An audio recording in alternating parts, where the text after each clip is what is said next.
Here I have LG Q7 and let me show you how to restore developer options on the following device. So at the very beginning, let's start by using your home screen. Then you have to find and select the settings. From the list of settings, let's choose General.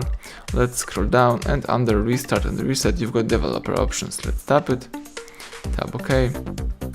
And if you made some changes right here and if you would like to restore the default developer options, you need to use the More options right here and let's select Reset to Default.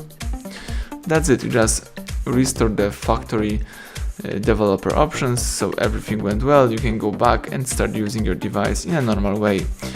Thank you for watching, please subscribe our channel, leave thumbs up under the video.